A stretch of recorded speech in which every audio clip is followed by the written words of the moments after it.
Hello students, welcome to the second semester Generic English course. I am Dr. Vidya Patil, serving as Associate Professor of English at Government First Grade Women's College, Bidar. I am going to guide and assist you during this course.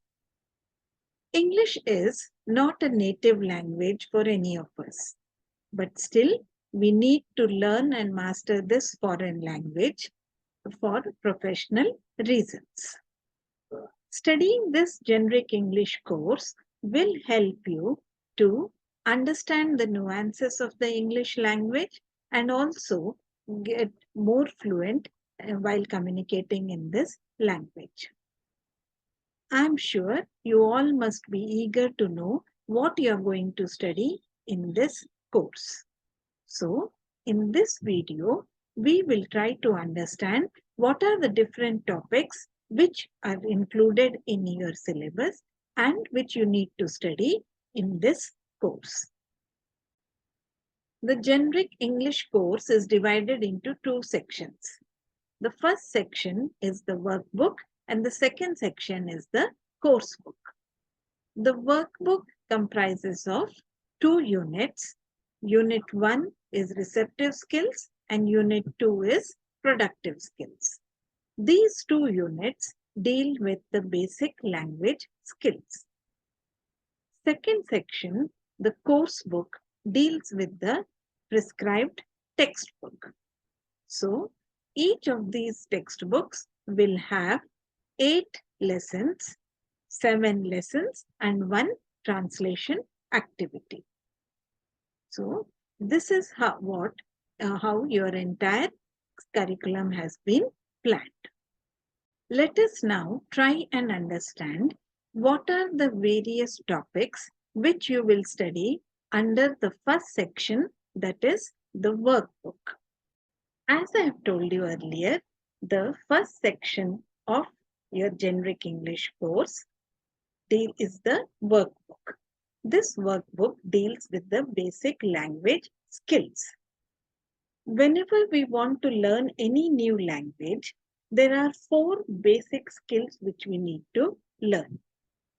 So, when we are learning a language, we learn to speak, listen and understand, read and write in that language.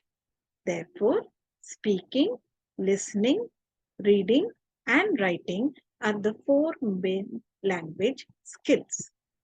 These language skills are subdivided into the receptive skills and the productive skills. These skills usually work in pairs. When we are listening, we usually consume a language. However, when we are writing or speaking, we are producing the language. We are creating something of our own. So, if we want to learn a language, if we want to be fluent in using any language, we need to master both the receptive skills as well as the productive skills. The receptive skills are reading and listening, whereas the productive skills are writing and speaking. So, let us now see which are the topics which we will be studying under the receptive skills. Receptive skills, that is reading and listening, are passive skills. Whenever we are learning a new language, learners begin with the receptive understanding of the language and then they move on to the productive use. Whenever you have learned your native language, you begin with listening the language. Then later on we learn to read and write in the language. Receptive skills naturally support the productive skill.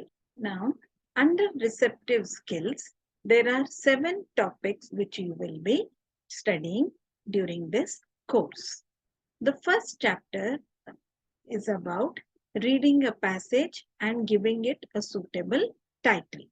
So you will have to practice around 3 passages and learn to give a title which is suitable to the content which has been given in that particular passage. The second chapter deals with improving your vocabulary. So here you will be studying topics such as synonyms and antonyms, prefix and suffixes, and words which are often confused. The third chapter again is regarding reading for vocabulary enhancement. So you will again have to study 3 passages and try to understand the different kinds of words which have been used in those passages. The fourth chapter deals with barriers to effective listening. So whenever we are trying to listen to something, we may face various kinds of barriers, especially verbal and non-verbal in nature. So understanding which are these barriers will help us to control and effectively enhance our listening skills. We will also be studying about the different types of listening.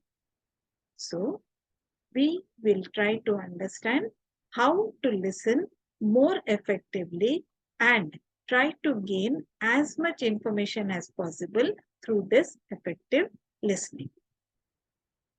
Then in the 6th chapter, we will try to learn various techniques to improve our listening skills.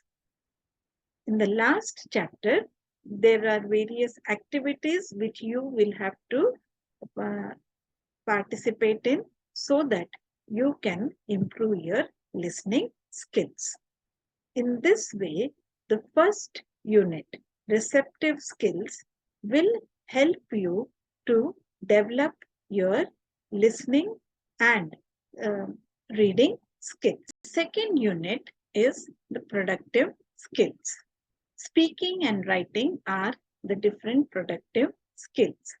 These are also known as active skills because here you trying to create something new using these skills. Usually these productive skills are practiced after the receptive skills. So whenever you read a lesson, then at the end of the lesson, you are given exercises which are related to the productive skills.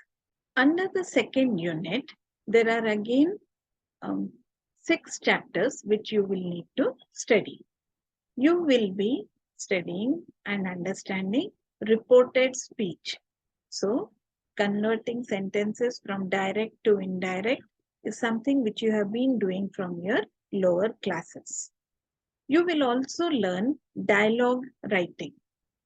Then we will try to understand which are the different types of communication, especially verbal and non-verbal communication. We will also understand and learn the basic concepts behind summarizing, speech writing, and essay writing. So, through these different topics, you will be able to improve and enhance your speaking and writing skills. The second section of this course is the course book. As I have already told you, the course book deals with the textbook which has been prescribed. The textbook prescribed for BA second semester is titled Elation. This textbook comprises of 7 lessons or 7 chapters and is followed by 1 language activity. The first lesson is titled Give Me Blood and I Shall Give You Freedom. This is a famous speech which was given by Subhash Chandra Bose, and the main theme of this lesson is patriotism. The next chapter is Post-Traumatic Growth by Nick Vujicic. This is a based on the teachings of Nick Vujicic, who is an inspirational and a motivational speaker. So, though he himself was challenged and was born without arms and legs, yet he continued to go through his life in spite of all the hardships and has emerged victorious. So, this is a highly motivational chapter. The third chapter is titled Interview with Dr. Vandana Shiva. Dr. Vandana Shiva is a famous scientist and also a social activist. She is an environmental thinker, and in this particular chapter and in this interview, she states or shares with us her experiences while working for various environmental causes. The next lesson is based on certain diary entries of Anne Frank, a Jewish girl who lived in Germany and whose diary, the diary of a young girl, reveals the various trauma and agony of the Jewish Holocaust. So, here we will be studying two entries dated Saturday 20th June 1942 and Thursday the 25th May 1944. The next chapter deals with is a poem titled I Am Not That Woman by Kishwar Nahi. Kishwar Nahid is a famous feminist poet from Pakistan. In this particular poem, she talks about the discrimination against women. Now, the next chapter deals with graphic narratives. Graphic narrative is a form of literature where the narration takes place through pictures or through sketches. So, this is a new art form which is developing, and it will give you an insight into how you can make use of these graphic narratives to tell or express yourself. Another chapter is the Nora's monologue, which is an excerpt from Henrik Ibsen's famous play, A Doll's House. So, in this particular chapter, we will try to understand the central character Nora's mental status and how she has been leading a very sheltered life, and it shows how she wants to come out and fight for her own identity. The last chapter is basically dealing with translation activity. So here you will have to learn how to translate 3 paragraphs from Kannada to English and another 3 paragraphs from English to Kannada. So these are the different chapters which you will be studying under the second section, the course book. Students, you must now have had a fair idea of what we will be studying under the generic English course. In the next videos, we will take up each of these units and each of these chapters one by one. I hope you will enjoy this journey and learn many new concepts during this second semester generic English course. I hope you like this video. Thank you.